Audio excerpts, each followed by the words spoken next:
Today we're tackling one of the most talked about debates within the pro audio industry, and that's analog versus digital. Which one is better? Can they live in harmony with one another? Well, lucky for you at home, we have two experts on each side of the coin with us today. Representing Team Analog, we have Kahn from Burl Audio, and representing Team Digital, Mr. Steven Slate. Let's jump into it. All right, fellas, let's kick it off with an analog gear question. Will, what would you say is the appeal of using analog gear in today's modern studio? Boy, that's a big question, and I hope I can do justice to it. For me personally, there's something about tactile controls and touching things, and there's a certain untangible, unpredictable element that I think lends itself to the human expression, if you will, which is we're imperfect, perfect in our imperfection.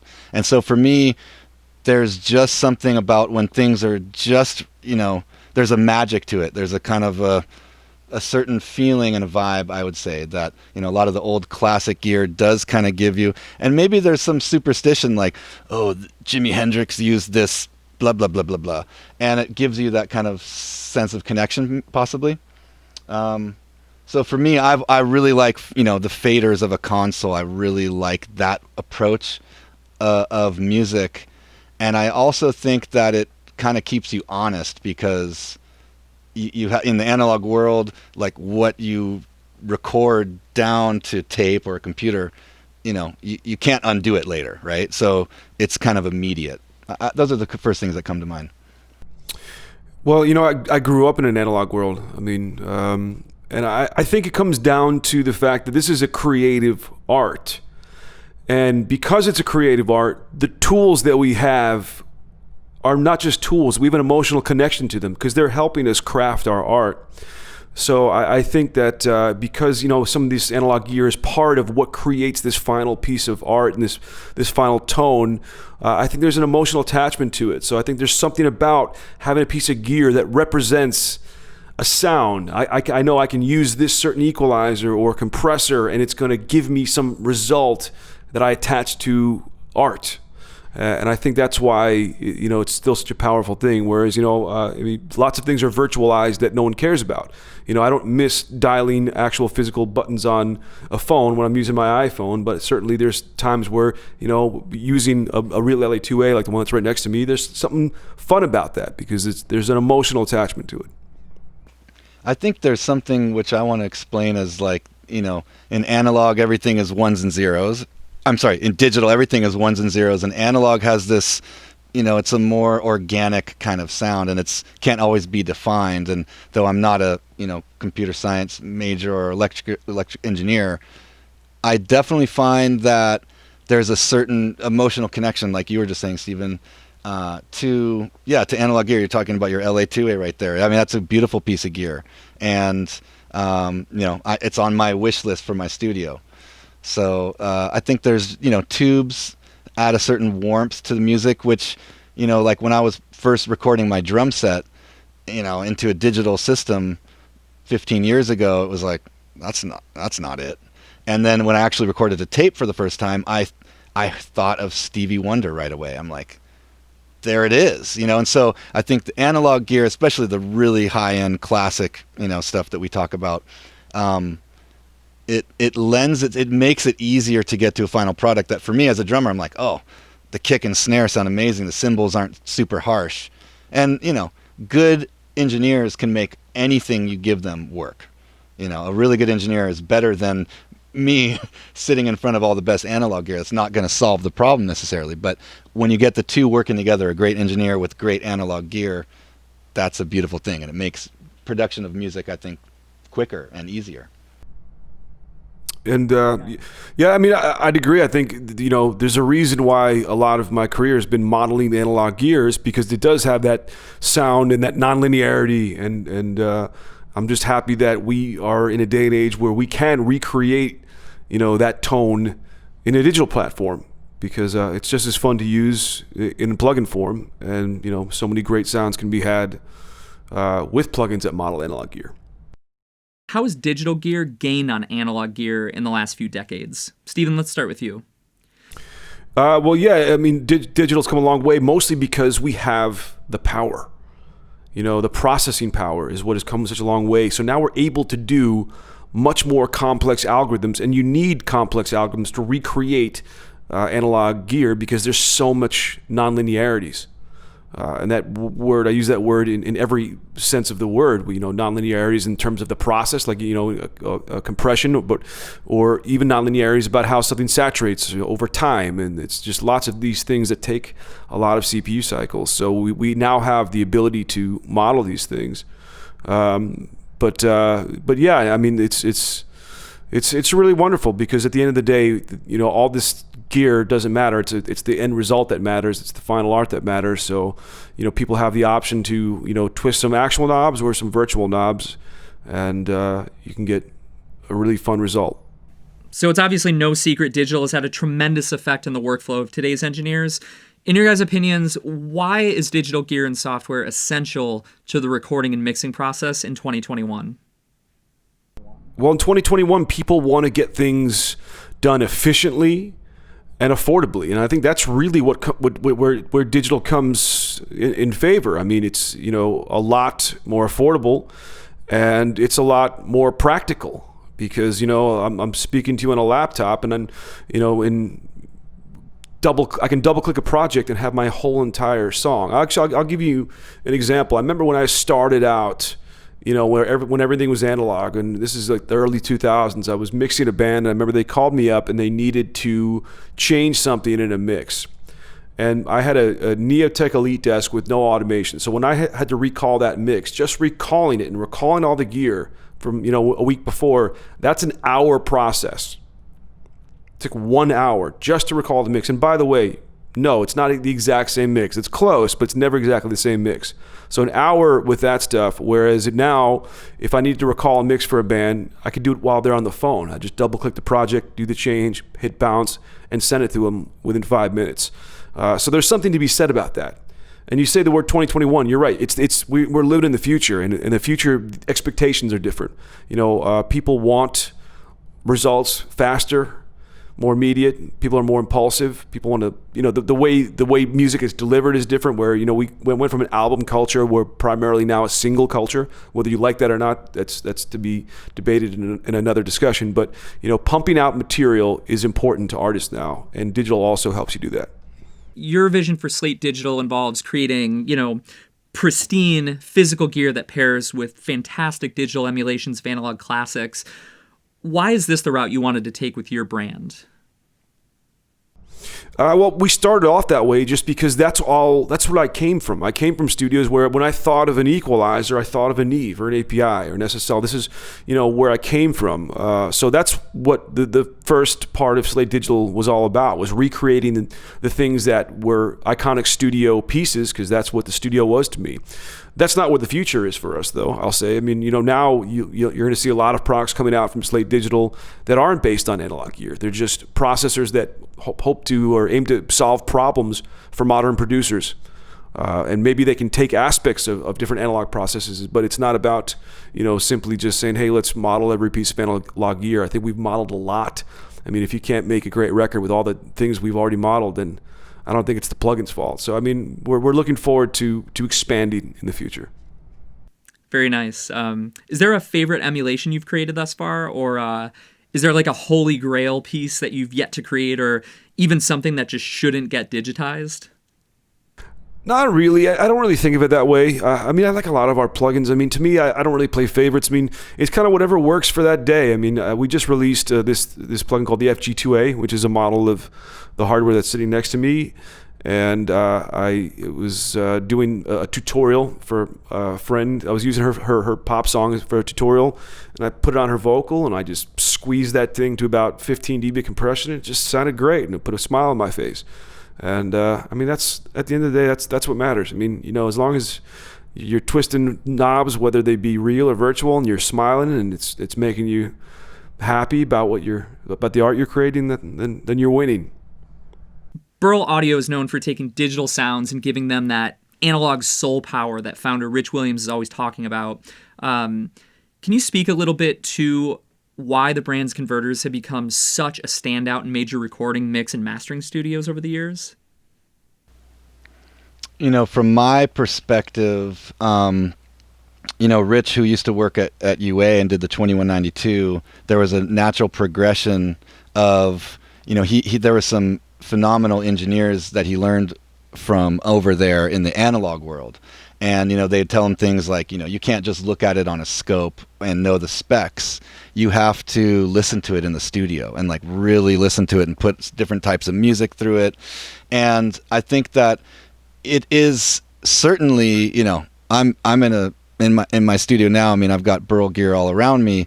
It is a digital studio. I don't have a tape machine in here, so the burl converters, I would say what sets us apart is the analog section of the converter, but it is still a digital device, So, the certain things that I always talk about is all Class A circuitry, everything's discrete, no capacitors and signal path. It's a certain reverence for certain aspects of the old, but bringing it into a converter chip and connecting it to a computer, because that is how we all work nowadays. And though I have been entertaining the idea of finding a cool old 2-track tape machine, maybe even like consumer, just to have something kind of blow up my drums and do something fun.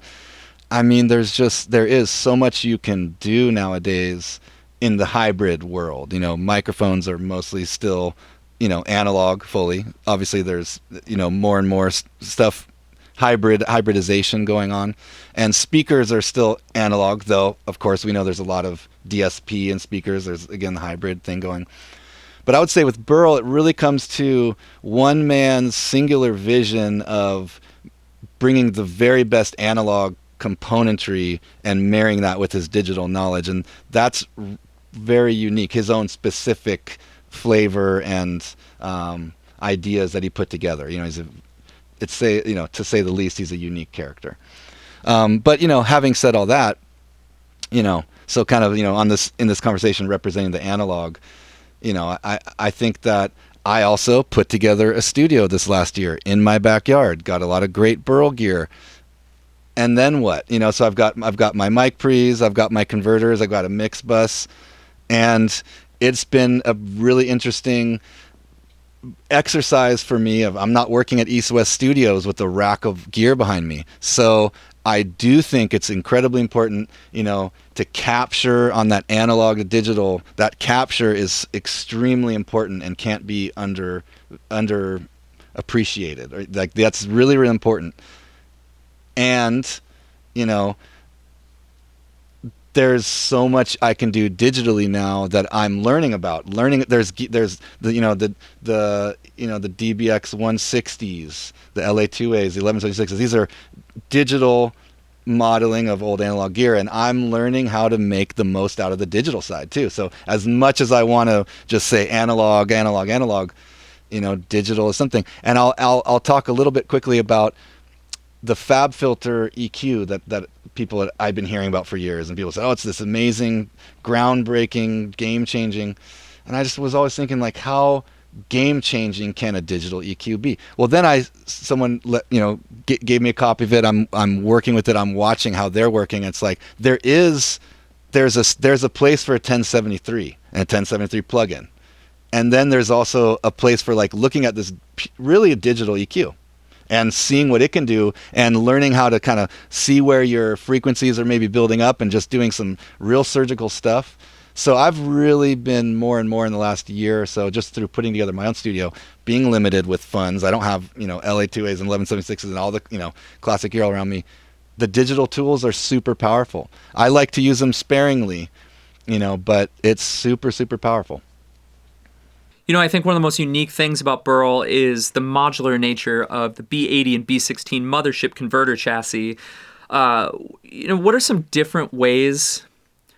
different ways studio owners can utilize burl audio gear in both mainly analog or mainly digital studio setups? Well, I think that a strictly analog studio, if you're really strictly analog, we're talking, DAP tones over in New York or other amazing studios. There's many analog studios still. An analog studio, if you're truly analog, you don't need a converter. You don't need to go to the computer. If you have no computer there and you're just strictly analog, then power to you. I think a lot of times there's a lot of engineers who are using tape machines, and they're either, maybe running a mothership in the background for safety, or that they are, starting on tape, they're getting that tape sound, and then they want to kind of bring it as, there's no such thing as a converter that has no effect, like the transparent converter. It doesn't exist, in my opinion. And so I think the mothership stuff is really great. The burl A to D conversion is great in whichever form we're talking about, to capture the analog and bring it into the digital, and do it in a way that doesn't, there's no crossover distortion. It's going to, keep it as, in our version of, as pristine as possible. So I think that in the hybrid, scenario, it's really great. And there's a lot of people who, love tape machines, but they just can't keep them running. The tape isn't what it used to be. If you are a studio running analog, power to you. That's amazing. We're never trying to convince people to move, but it's inevitable. I mean, the digital revolution has happened long ago, and there are people who are going to want recalls. There are people who don't have, what is it? I don't know what 2-inch tape costs nowadays, and is it good? I don't know. I'm not saying a point one or another, but I'll just say that there's studios that want to get great tones right away before you get into the digital side of it, and I feel like the mothership is really great for those studios as well.